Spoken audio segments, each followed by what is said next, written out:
دي كوسة وبيلعب عشان أبوه. رونالدو عمل فتنة بين أشبال النصر، برعي مالوش فيها وخلاه مهاجم علينا. نزلناه تقسيمة ولبسناه كباري وخلينا شكله لا مؤاخذة، وقلنا له مش هنقبلك وسطنا إلا لو جبت جورجينا تشجعنا في المدرجات. أزمة كبيرة حصلت في نادي النصر السعودي بين أشبال النادي، وعاملين ثورة وقلق هناك، والسبب حاجة غريبة جدا.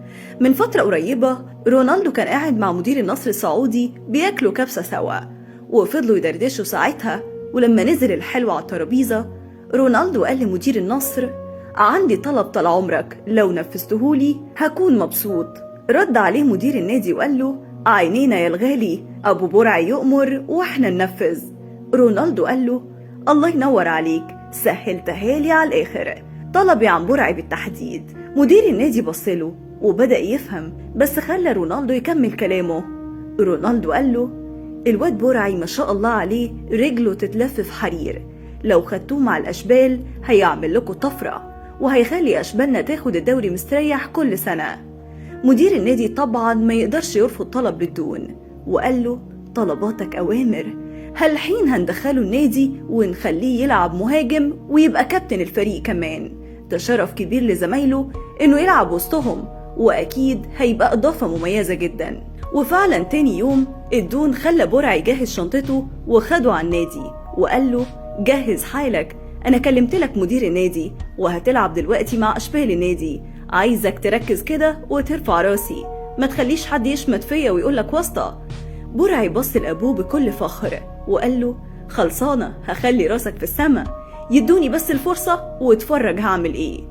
وفعلا برعي دخل على زمايله وسلم عليهم، بس كانت المفاجأة ان كلهم كانوا باصين له بغضب، وباين عليهم انهم متضايقين جدا، وده لانهم حسوا ان الموضوع فيه كوسة، وان برعي داخل عليهم بالواسطة عشان ابوه نجم كبير. بس المدرب قال لهم: استنوا يا ولاد لما ننزل التقسيمة ونشوفه، ما يمكن يطلع بيعرف يلعب ويفيدكم ويفيد النادي ونحقق بطولات وهو معانا. نزل برعي معاهم التقسيمة، وهنا كانت الفضيحة. الأشبال زمايله فضلوا يرقصوه ويشمسوه شمال ويمين، وطول التقسيمة معرفش يستلم كرة واحدة صح، وكان في نص هدومه. بس لما اتكشف على حقيقته، زمايله في الفريق حسوا بغضب أكتر، وقالوا إنهم لازم يحاولوا يوقفوا المهزلة دي فورا. واتجمع الأشبال قدام مكتب مدير النادي، وفضلوا يهتفوا ضد برعي وأبوه، وعبروا بشدة عن رفضهم لوجود برعي في الفريق، وشافوا إن وجوده معاهم كوسة بالشكل ده يخسر الفريق أكتر ما هيكسبه، وإن وجود والده في فريق الكبار ما يديلوش الحق إطلاقا في إنه يخلي ابنه يلعب معاهم. واللي كان مضايقهم بشكل أكبر إن برعي أخد شارة الكابتن ومفروض يسمعوا كلامه، وكتبوا مذكرة لرئيس النادي وطلبوا منه إنه يحقق في الموضوع ويمشيه فورا. مدير النادي وعدهم إنه هيحقق في الموضوع، بس هل يا ترى ممكن مدير النادي يمشي برعي، ولا هيعمل اعتبار لأبوه وهيخليه غصب عن الفريق؟